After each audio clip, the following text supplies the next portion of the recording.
takes a second. There we go. What's going on, man? Not much. Dude, thanks for doing it. I know I've been harassing you for the last like 2 months, but I was like, he'll crack eventually. No worries. I was just focused on the fight, you know. Yeah. So, what are you feeling like $1 million, dude? Yeah, I feel good. You know, it's good when the hard work pays off. Yeah. So. Yeah. Okay. Well, I know you. No one else. None of my followers do. Introduce yourself and explain, who you are and why you're such a badass.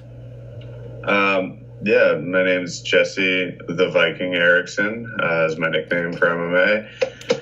10-8 as a professional mixed martial artist, black belt in Brazilian Jiu-Jitsu. I was recently featured on a reality show called Man vs. Bear on Discovery Channel. So just like, living life to the fullest, entertaining people. Yeah. Trying to make memories, Fuck yeah, dude. What is it? Let's just jump right into it. What is it like when you win a fight? Like, what is?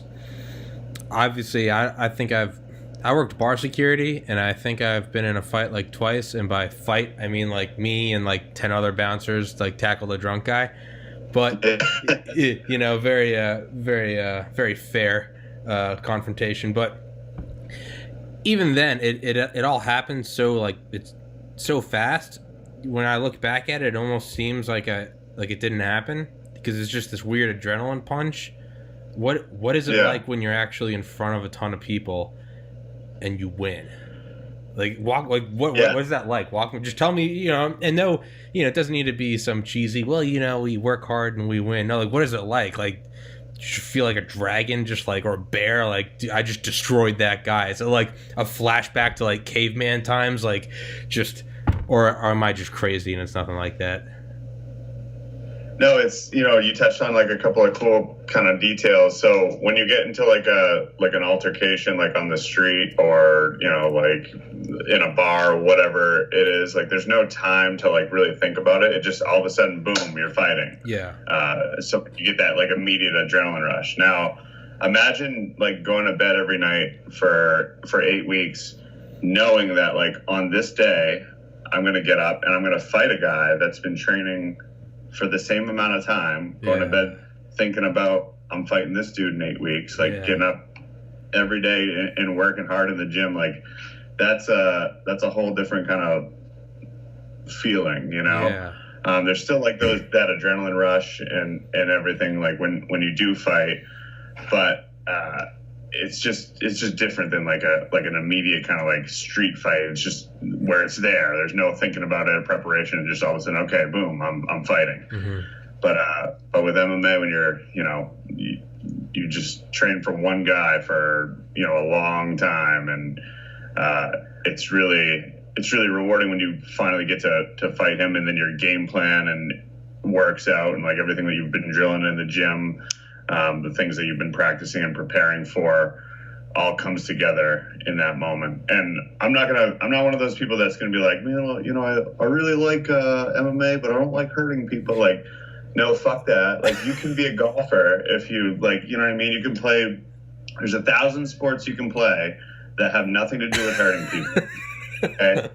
Some level of you have to enjoy the physical violence, and I know I absolutely do. Like, I don't want anyone to be like permanently disabled after I fight them, sure, or like have to like the hospital, like necessarily, like especially this guy, like he was super like cool leading up to, like he was a top prospect in New England, just a genuinely nice dude. We've got mutual friends, and Maine's a small state, so like when you fight another guy from Maine, especially somebody like that, like the odds are them a bit. So like, I like it, man. I like the feeling of like hitting someone in the chin and then getting knocked out. I like the feeling of like grabbing their arm and wrenching on it until they tap or the ref stops it. I like the feeling of choking someone unconscious. It all makes me happy. Fuck yeah, man. Fuck yeah, dude. You gotta acknowledge that and own that. I think it would be. I mean, first of all, if anyone that would get upset at like, oh, you enjoy fighting, it'd be like, oh, you're a pussy. Like, this isn't for you. Don't watch it. But like, I think the second maybe even worse than that would be someone that's like, oh, I like it, I like fighting, but like, no, it's technique. It's all about the like. No, dude, like there's a visceral, like you said, like I enjoy choking someone out. Like I enjoy like putting him in that spot. Like you gotta, like in college when I always used to like break curves on like organic chemistry and physics and stuff, and people would have to drop the class because of me because there'd be no curve. And like I'd be lying through my fucking teeth if like that didn't get me going. Like, like I didn't want people to drop these classes. I I wasn't happy that you had to retake it that summer. But goddamn, if that doesn't give you a little juice, like fuck yeah, I'm a fucking killer. Yeah. If that doesn't straighten your chin out a little more, like I don't know what does.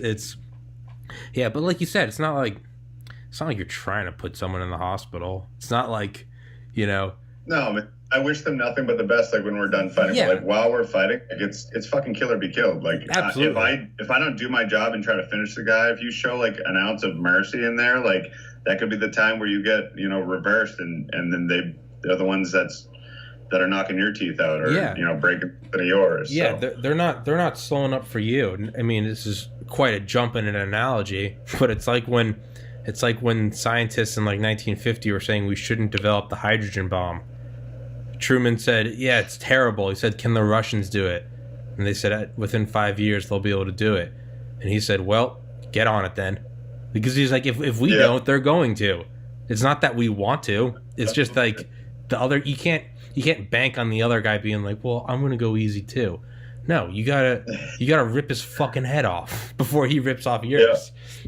I've seen Josh, the guy that I fought, like I've seen him like mess some people up. I've seen him break someone's shoulder before. He's the same way. I don't think I like did anything too like I caught a Kimura submission. I don't think anything. I'm not sure if anything like popped or whatever. He seemed like pretty good after, so I'm sure he's fine. Yeah. I don't think anything too bad happened, but yeah, I've had other fights where like it's been better or worse. Like the person tapped in time, or I felt some stuff pop, or I got a nice knee knockout one time where I felt the guy's face just kind of like break. Oh, I felt his nose was kind of like crumple under my knee. Oh my god! Like as soon as I felt the impact, I was like, that dude's not getting up. There's no need to jump on him. Like when the fight's over. Like most of the time, you land like a clean shot and you feel that guy's consciousness leave his body. Like there's no need to pursue. Jesus, man, that's some killer shit. When you leave his consciousness, leave his body. That's like in so many words, not saying when I took his fucking soul. Like Jesus, dude. But yeah, you have to have that mindset. Like Get that coffee. Oh yeah, go get coffee, dude. My wife just came home with the coffee. Can I get that now? Yeah. Sorry you didn't have your coffee, dude. I woke up and I did the speed mile at the gym. I don't even know why I'm calling it a speed mile. When I run, I get shin splints, so I just did like a power walking mile. So I looked like a 60-year-old mom, like high elbows doing my mile, listening to music, and I'm talking to a fucking MMA fighter. It's not the same, but there's nothing wrong with that. Like as long as you're getting up and moving every day, you know what I mean? Like it keeps me that work sane. in. It doesn't matter whether you're going for a walk or you're doing rounds on a heavy bag or you're doing MMA. Like get your exercise in. Or stealing somebody's soul, like you. So you said when the fight's over. I don't know anything about fighting. I mean, and I'm just saying that. I truly don't know the first thing about it. How do you know when it? I mean, obviously the officiator or ref calls it, but for someone like you've been training this long and you know that it's kill or be killed, it's a zero-sum game, and you put your knee on someone's face and you feel it give way, and so you don't jump on them and you don't start pounding them.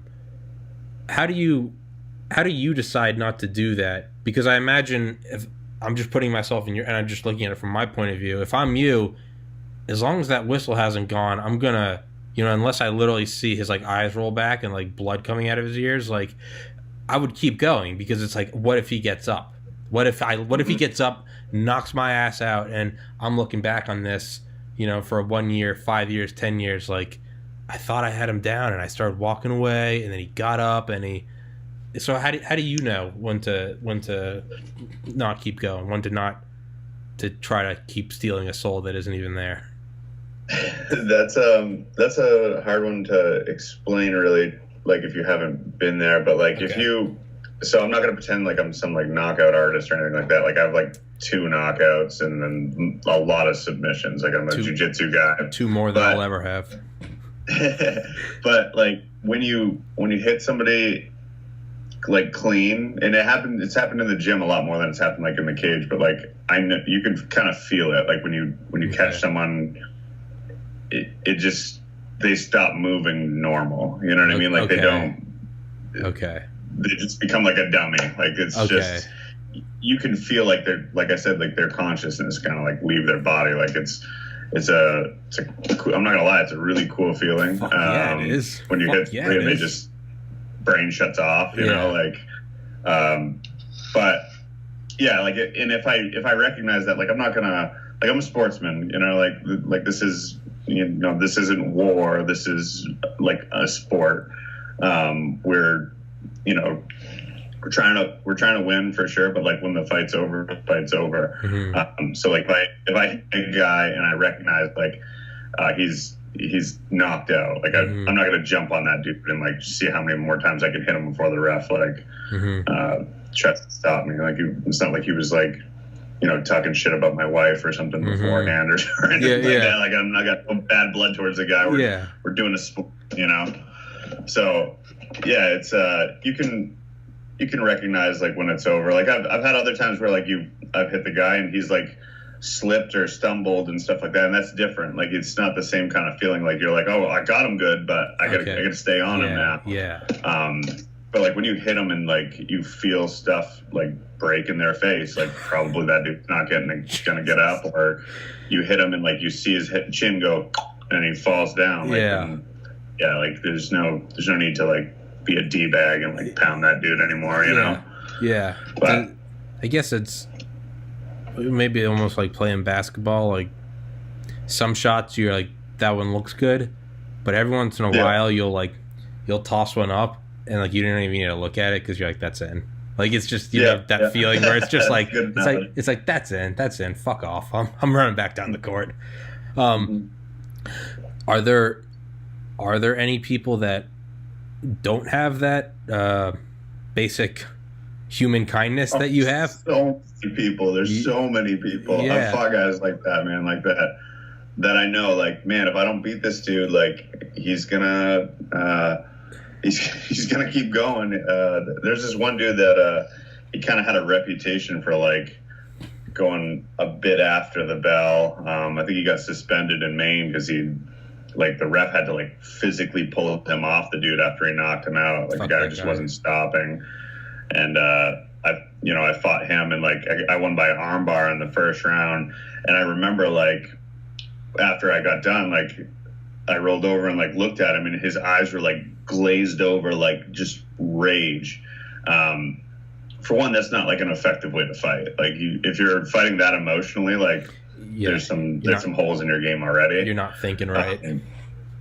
For two, I was like, shit, he might hit me still, even though I just won and the fight's over. Like, be ready to go. But then once he like calmed down and like everything, he was super cool. Like I got a beer with him after and everything like that. But some people I think just have like a more difficult time like shutting it off when it's time to shut it off.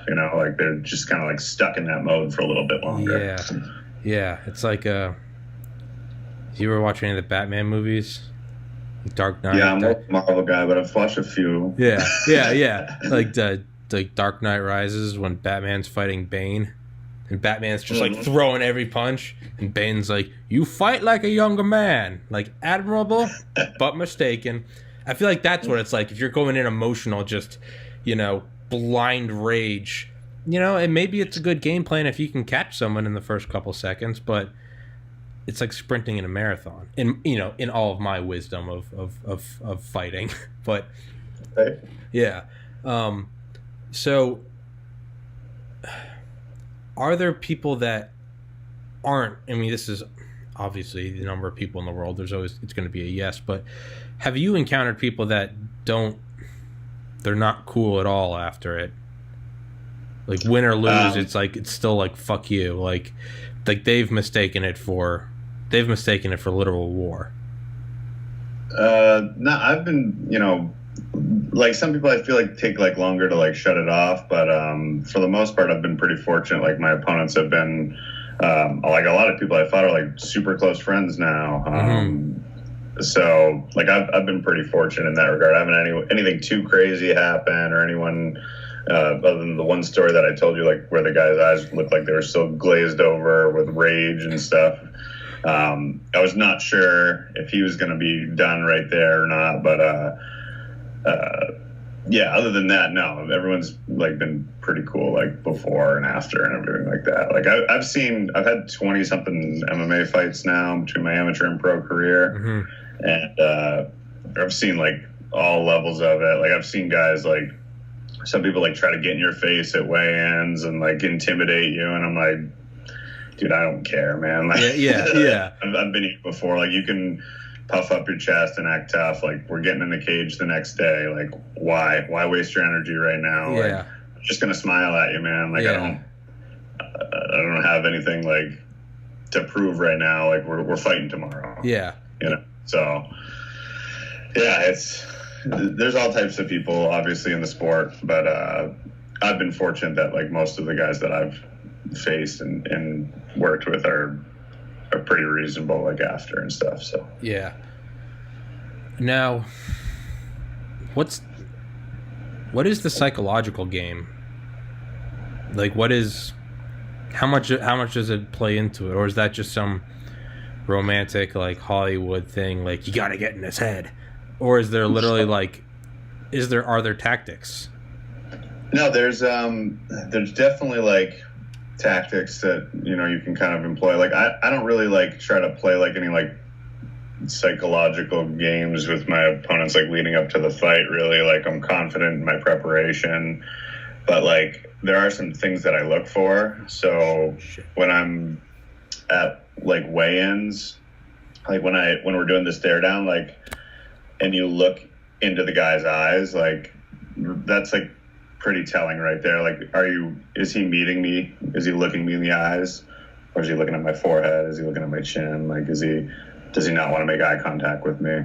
And then when I get in the cage on fight night, like, and I look across the cage, some people will like meet your gaze and, kind of like, then you're like, all right, this motherfucker's game. He's ready. Like this is going to be a fight. And then some people are really like timid. Like they won't look you in the eyes. They're looking everywhere but at you. Yeah. I'm trying to like stare into your soul like right before I fight and like see you for who you are. Yeah. And like if you won't look me in the eyes, then like that's usually like a good indicator that there's some fear that I can exploit there. Okay. Now maybe I'm looking too deep into this. Would that be a tactic to not look into someone's eyes and act timid and give them a false sense of, I can draw blood? They look at you and let's say it's you and me, we're going up and I'm looking at your forehead, I'm looking at your chin, I'm not meeting your gaze.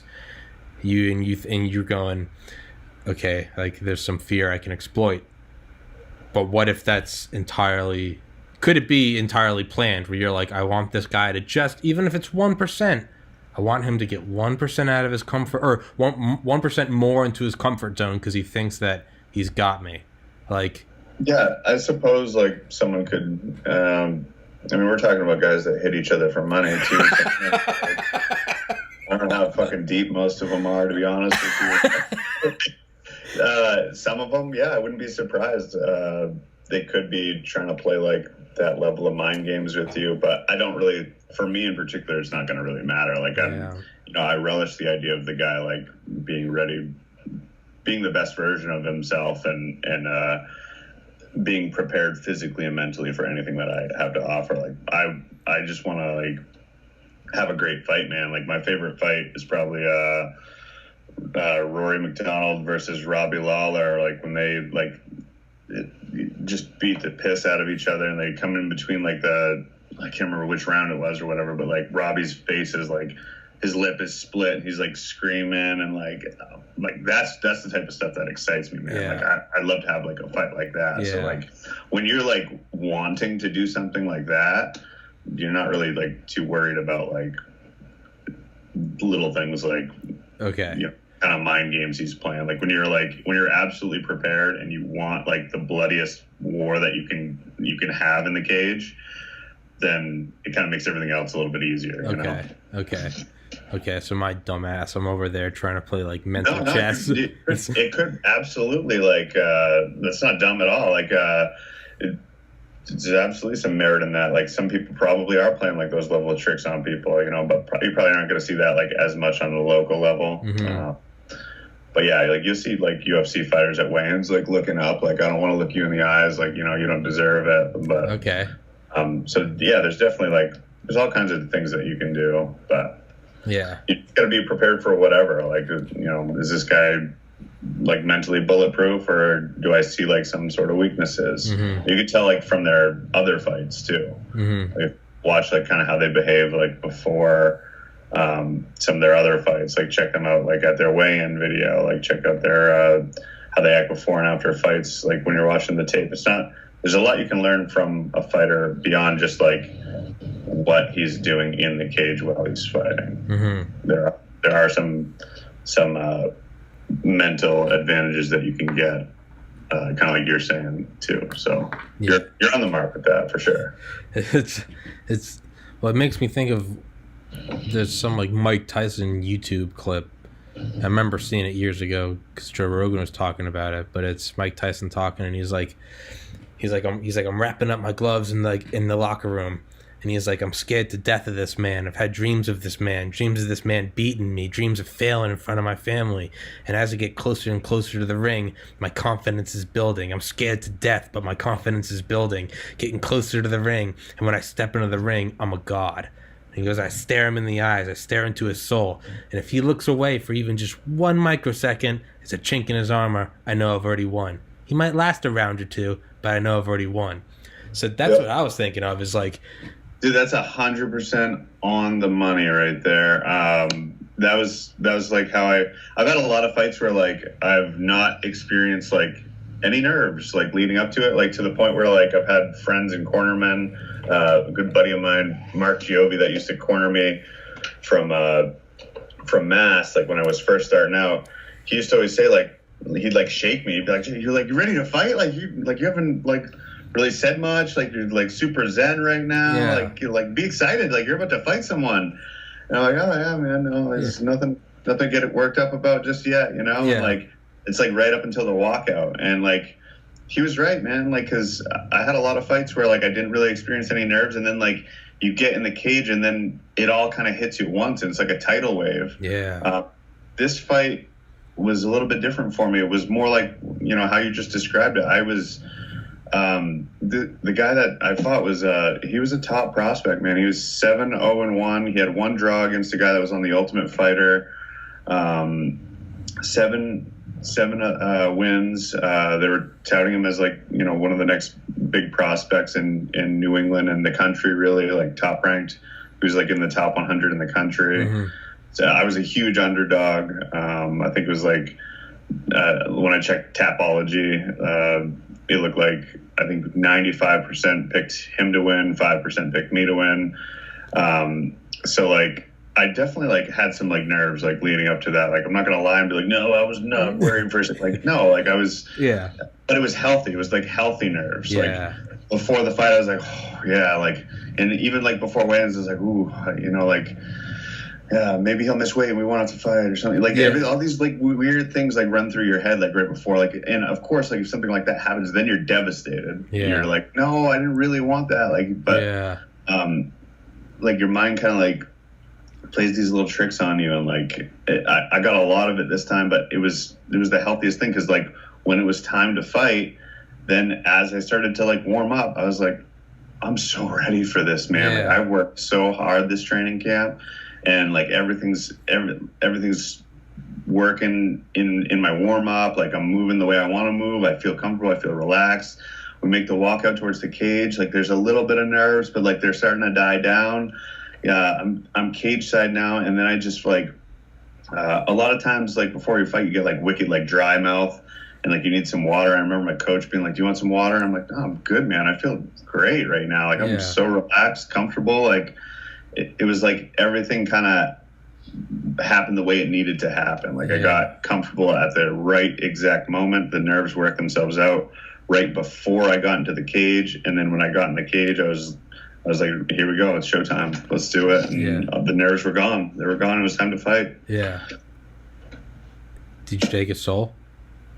No, he's good, man. He's good. Like, I'm sure like I said, Maine's a small state, and he's already, like, hit me up. We're going to we'd cross-trained before this fight.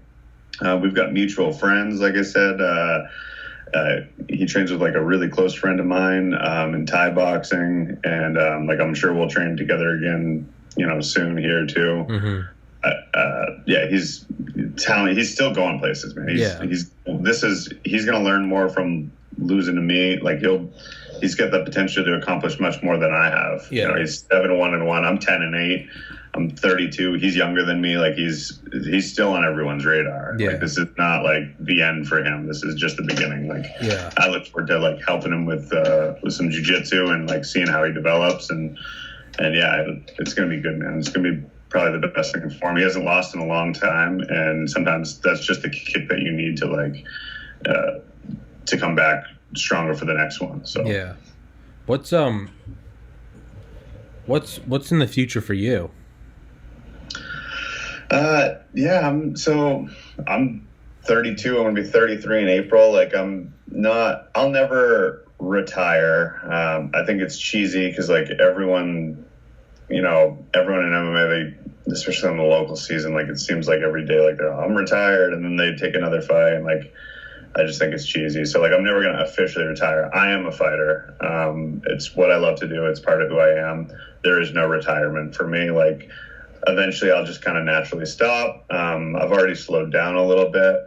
Now I'm just taking the fights that really excite me. I'm not doing this because I think, I don't have necessarily goals to be a UFC world champion or anything like this. I do this because I fucking love to fight, man. I love combat. I love martial arts. Been a martial artist my whole life, and I do it solely because I love it. So I'll fight when something comes along that piques my interest. I'm just looking for like the next adventure, man. Now, why don't you have for my OCD psychopathic mind, I'm always goal oriented. Even this, it's like podcast.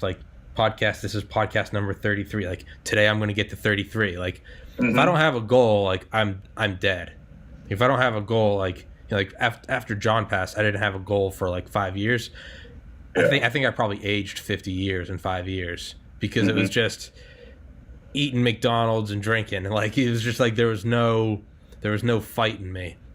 Versus like deciding like, oh, I want to build a podcast. It has breathed life into me. Like I've lost 17 pounds since I started this podcast. Like just thank you. It's just like I like sleep better. I meditate more. It's like because I have a goal. Doesn't matter what the goal is. For me, I have to have a goal. So I'm just looking at it through not criticizing you. I'm just looking at it through my mindset. If I was a fighter and I wasn't retired, I would have to have a goal. Now I also understand that I'm fucking crazy and not everyone's like me. But so why don't you have like a I want to get this many wins, or I want to do this, and or do you, and they're just different goals? Do you have different 2020 goals? I definitely have goals, Okay. I'm beyond being just a fighter, like I'm a coach. Like I had like 11 teammates fight on the same card as me that I wasn't able to corner and be there for as much as I would have liked to. But the rest of the guys at the gym and the rest of the coaching staff, Dustin Vina, my assistant MMA coach and the head striking coach at my gym, Central Maine Jiu-Jitsu, picked up the slack big for us. and cornered like all these dudes. So I'm going to take like a back seat for myself for like a little bit and just focus on developing my guys. I've got tons of goals, man. I want to coach some guys to the UFC. Fuck yeah. I've got other goals too. Like it's kind of one of those things too where like I don't really want to like show all my cards. No, don't. I mean? Yeah, like everybody, like I kind of like to keep some of my goals to myself. Absolutely. Play close to home.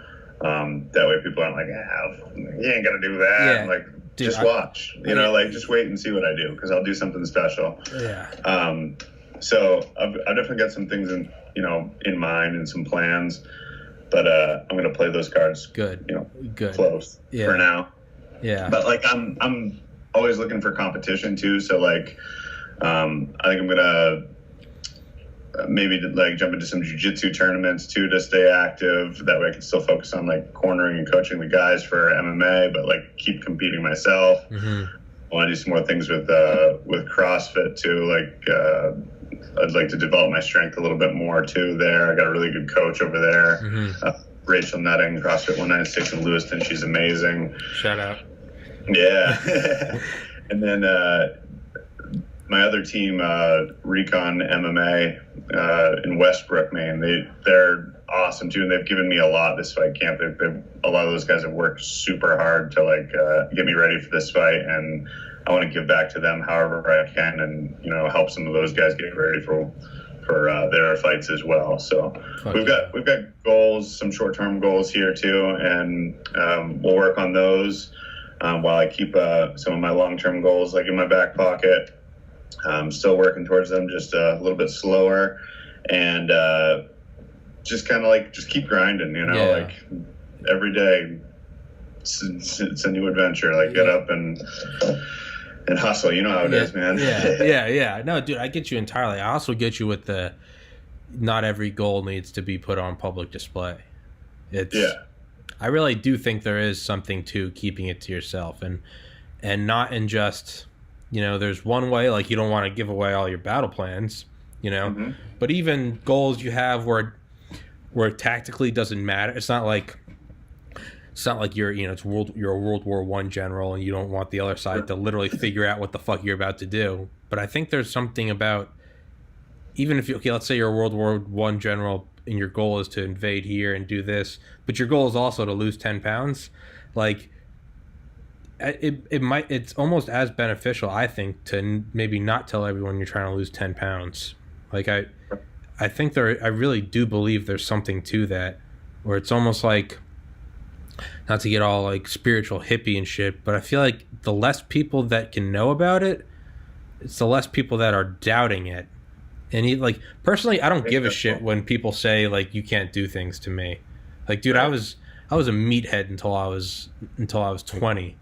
I almost failed out of college my freshman year, and I decided I wanted to be a doctor. And I remember my advisor telling me, like, you should maybe think about a different career.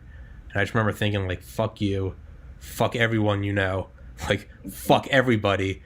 And I got 4.0s. Try like choosing martial arts as a career path too. Yeah, like, You get a lot of like, same thing like you got. Like, what? How can you make money doing that? Like, just.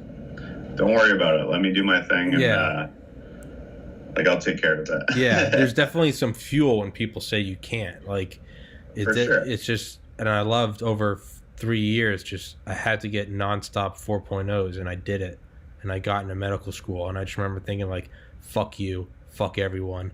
But there was also a lot of times where I would kind of play down my goal and be like, I'm not sure if I want to get in. Maybe I want to do nursing or dentistry, because it was almost like if you didn't put your goal up on some like pedestal for everyone to piss on, it almost seemed like it was kind of easier to get there sometimes. It'd be like no one knew what I was doing, so I could be like, I think I'm going to try to study for this test, and then I'd go in my room, I'd shut the door and be like, I studied like a motherfucker. But it was like, after 12 hours, open the door and be like, I studied like an hour. Like, there's almost something about, even with this podcast, there are plans I have for this that I don't put out there. And it's also like what you said, you want to make money doing MMA.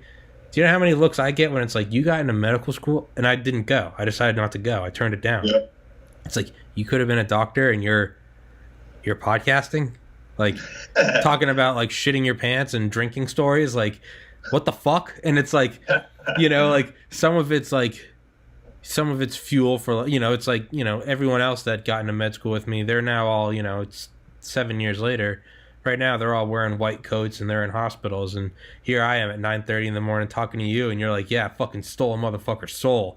You're like, I felt his nose give way like a pine cone under my knee. Like, you know, it's like, yeah, some people give you some looks, but so part of it does fuel you because you're like, "Fuck you," like you know, watch me, like you know, Right. you know, those who say that it can't be done, you need to get out of the way, or those who are doing it. Like that quote's awesome, but. Sure. I think you're right. There's something about like, I don't know, maybe it's like a spark, maybe it's like a little flame, like a match during a rainstorm. Like you can't let everyone see it. Sometimes you gotta just hold it close to your chest, and when the time's right, burn down the fucking forest. But Yeah. not promoting arson, but like it's not always for everyone. So yeah, no, I get that. I get that. Do you meditate? Is that at all part of your? Yeah, I actually do. Hell yeah.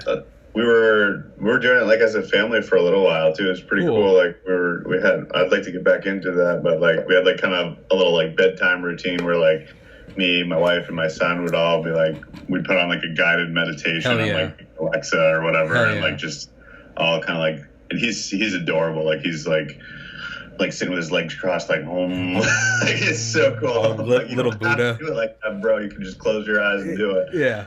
Yeah, that's the thing too. Like some people think like, you know, meditation is like some like super weird like granola spiritual. Like no, that's like exercise for your brain, and you should do it. You're silly not to. Absolutely. I think it's hugely important. Yeah.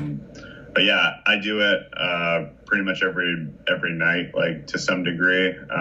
Even just like in my bed, like I'll like read a little bit, and then like when I'm ready to go to sleep, like my mind's like super active. So like it's just a good way to kind of like unwind and finally like fall asleep. So yeah, just about daily, I would say. Yeah. It's I did it daily throughout college, and that's what allowed me to do. That's what allowed me to do the things that I did. Is you're right, because it's at first it kind of seems like you gonna go save the trees, like, you know, some shit like that. But it's like, no man, I'd meditate, and it wasn't like for the benefit of others. It would be like, I'm gonna, you know, I'd focus and I'd get my mind calm, and I'd be like, I'm gonna fucking ace this test. I'm gonna make everyone drop this fucking class. I want everyone to hate me. Like I am going to kill the competition. Like OChem 2, summer 2012, Professor Hubbard, University of Georgia, 300 kids. I remember the average on the first test was a 55. He's like, well, there's normally a curve, but someone got a 99. And I was like, I was like, fuck yeah. And like, I remember I used to be in lab, and people would be like, somebody got a 99. Like, that person has no life. Like, they're ruining it for everyone. And in my mind, I was just like, fuck yeah. Like, fuck all of you. Like, survival of the fittest. But like, yeah, no, meditation isn't it can be save the whales, but it's, for me, it was like I meditated to like become a killer. Like that's, but I you're right. It's exercise for the mind. Yeah, exactly. You need that to like focus your brain, you know, like it's, your brain's that's a muscle that gets neglected on a lot of people. People like, especially in today's day and age, like they're on Facebook all the time. They watch Netflix, like they don't, but like meditate. They don't do anything for their brain. Like consume media. So I think it's important to like shut shit off once in a while and just like kind of be alone with your thoughts. Absolutely. You know? and practice like clearing your mind. And and if there's stuff there that scares you, like that's all the more reason to meditate. Like you don't beat it by not thinking about it. Like ignoring it. like, you know, like after John, like for years, like that's when I stopped meditating. That's also when I was watching movies every day. You know, as soon as that's over, get on Instagram, get on Facebook, get on Twitter, get on YouTube, get on Reddit, back to the, you know, do this. And you're just, that is a drug. It's not in a bottle that you need a bottle opener for. excuse me, it's not a pill in a bottle. It's not, it's not something you snort, but god damn it, like sitting there just nonstop. Yeah, you don't have to address any issues in your life. You can just kind of go into this like anesthetized, just, cyber coma almost. And it's when the thoughts start coming, like, shit, I really need to lose some weight, man. I need to call that guy back. I'm being mean to my girlfriend. When's the last time I've talked to my brother? Blah, blah, blah. And you're just like, nope. Like, like the hottest, what's trending. It's, meditate, and you sit there, and like, the best thing is like when you finally gather up the courage to like meditate and sit there and like, I'm going to face everything. It's almost like you called its bluff. Because it's like whatever that was scaring, for me at least, whatever was scaring me about myself, or thoughts or doubts or self-hatred, or as soon as you address it, it's almost like that was the test. Is it just wanted you to address it? Because once you address it, it's almost like, oh yeah, no, this is not that. You just need to fix it. Like the real test is, it's so cheesy, but it's like the real lesson was like that you learned to face it in the first place.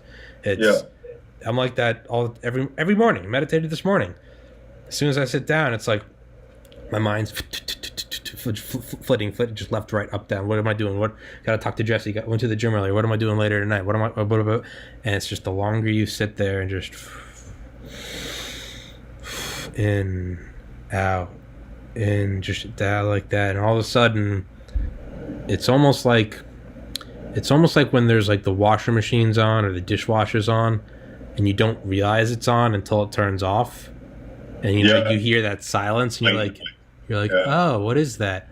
That's what meditation's like, where all of a sudden you're like, where'd that noise go? You're like, oh my god, you don't realize, like, your mental. Yeah, you didn't even notice the noise until you like took time to like really consider it. You know? Yeah. Your stream of thoughts. You're like, where'd that noise go? And you're like, am I just thinking 24/7? You're like, Jesus, how the fuck have I been doing that? Not to just, I realize as we're going on about it, it's good to like put everything down. Meanwhile, I'm trying to like sling a podcast. I'm like, hey, listen to this in your free time. Like, like, oh, fuck, maybe. Yeah. But, no, turn this fucker off. Go meditate. No, there's nothing wrong with consuming media, especially podcasts. Especially podcasts. Click here now. Yeah. It's in moderation though. Right. So, I gotta ask you, we're talking about meditation and being focused and not having flitting thoughts. Meanwhile, I take this conversation in 1,000 different directions. Can you show me your tattoos? Oh yeah, dude, those are fucking badass. A couple, here. All right. Quite a bit here. Yeah. Sorry, you're so got a little bit to patch up here, but this one's this is quite a bit older. This is like an older sleeve of mine here. Jesus. This is all they're both like pretty much all from like Norse mythology and stuff. Yeah. I've got that's so badass, dude. Tattooed on my chest here too. But I mean, we can sit here all day and I can show you my tattoos. Yeah. Those are badass, dude. No, because I've seen pictures of you with them. Not everyone can rock tattoos. You can rock them like a badass. So I respect that. What's your future plan for tattoos? What else? Are you ever gonna go full face tat? No.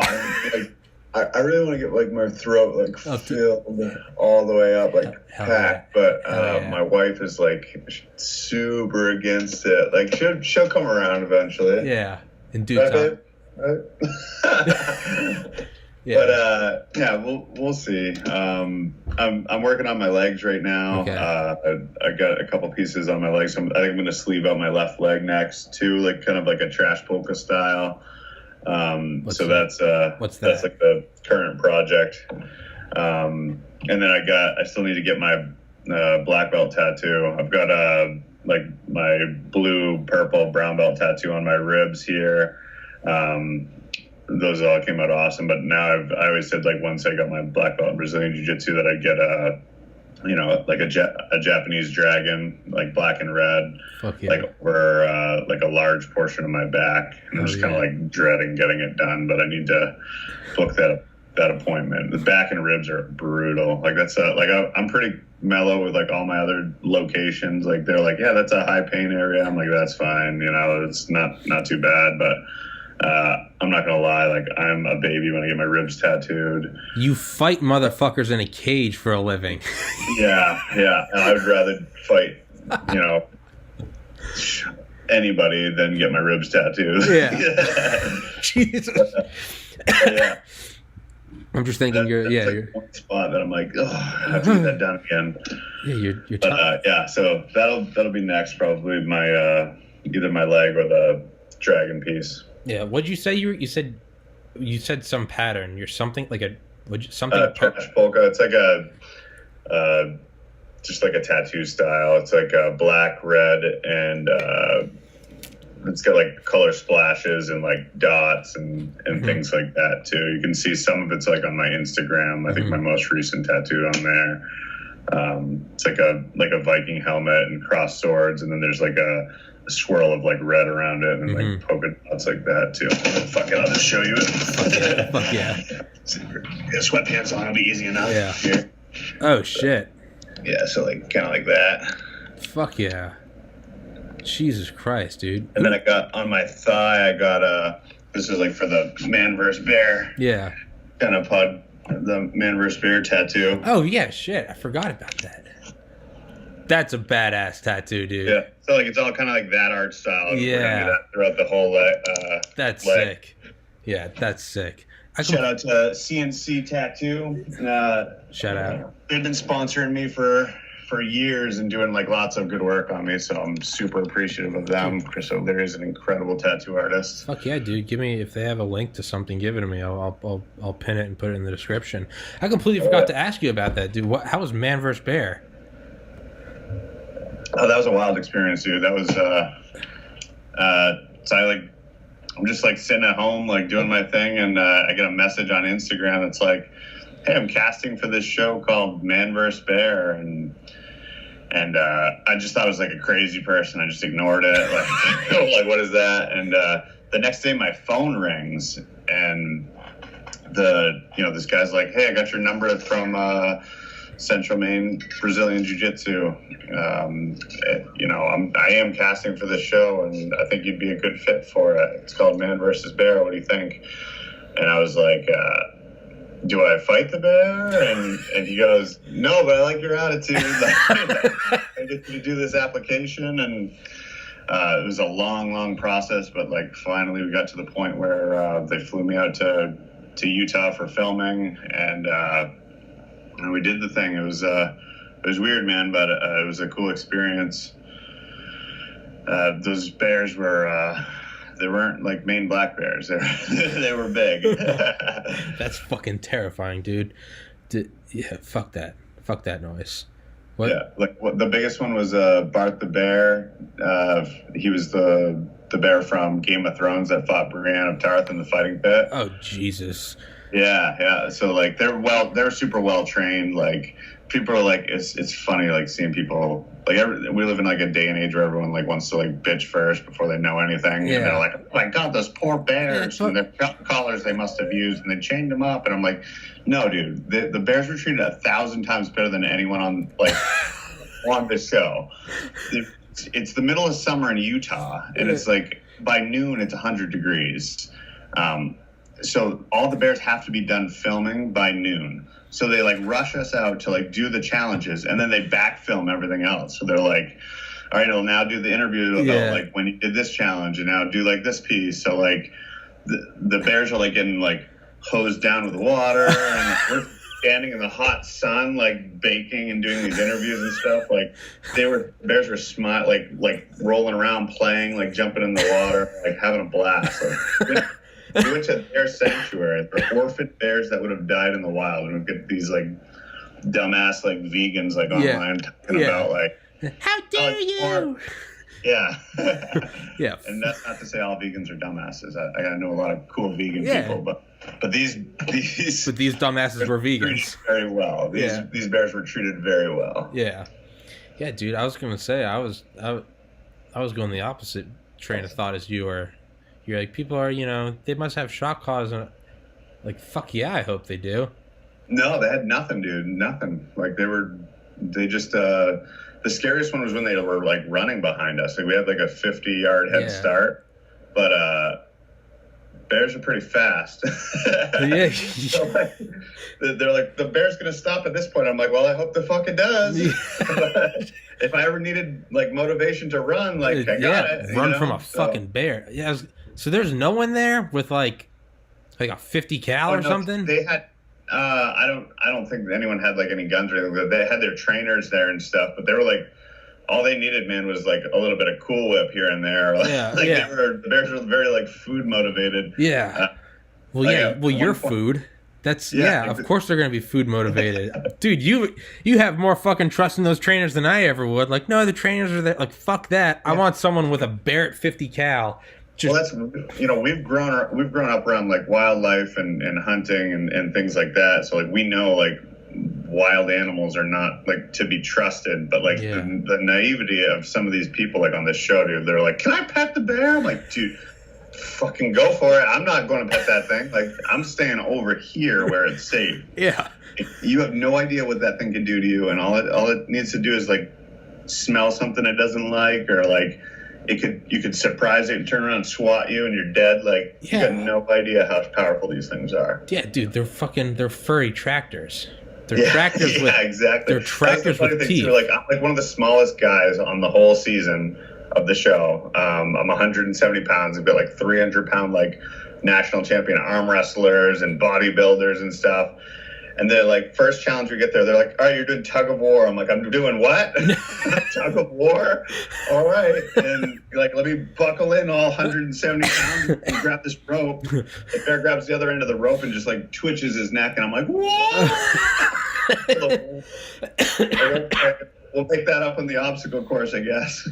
Dude, I was going to say, you're like, I'm the smallest guy there, and I was just thinking, like, I don't think the size of any person matters versus a fucking bear. No, not really. But I will say, the guy that won my episode, he ended up winning the whole show, and that dude was a fucking tank, dude. I can't even tell you how athletic that dude was.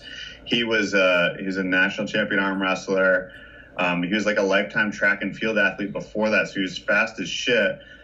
And then once he stopped running like 100 miles a week, he was like, I started lifting, I just got huge. And I was like, I guess the hell you did, man. You're a giant.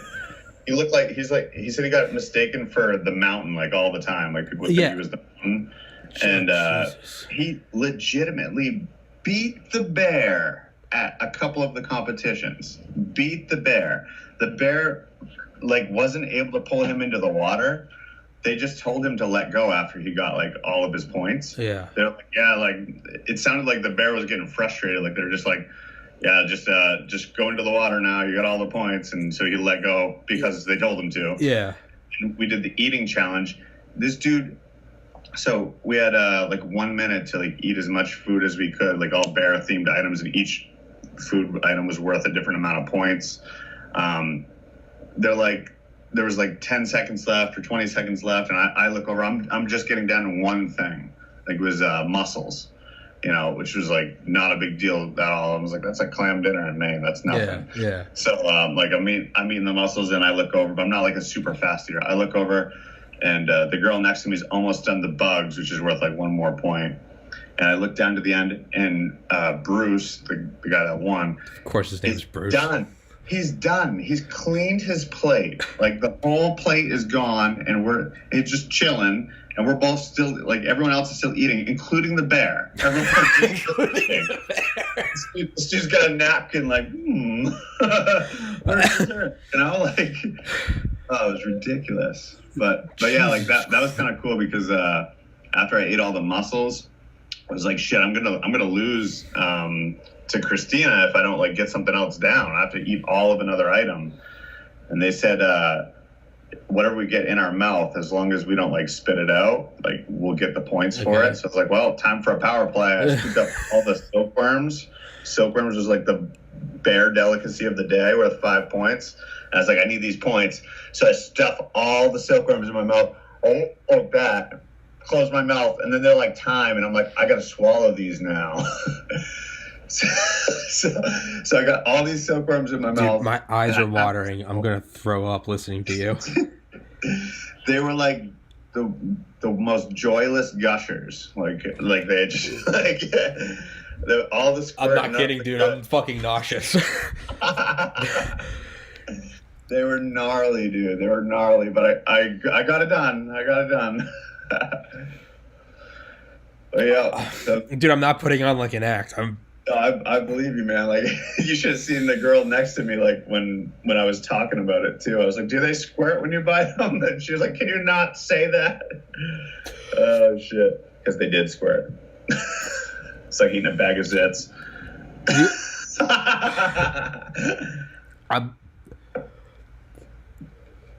Let's wrap this up. Fuck you. I'm legitimately nauseous. I'm not kidding. I'm gonna fuck you. Jesse, thanks for coming on, dude. Go work out. Man, You said you said you had to go work out after an hour. Fuck you. I'm cutting it off 56 minutes. This last 2 minutes was brutal. You got it, man. Jesus, dude. That's why you do what you do, because you fuck that's shit I don't do. I don't beat people, and I can't even. Let's end it.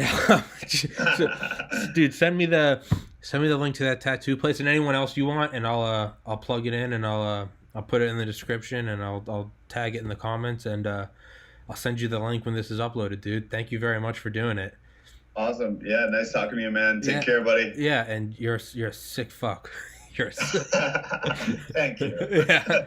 All right, peace, buddy. Take care. Take care, man. Later. Peace.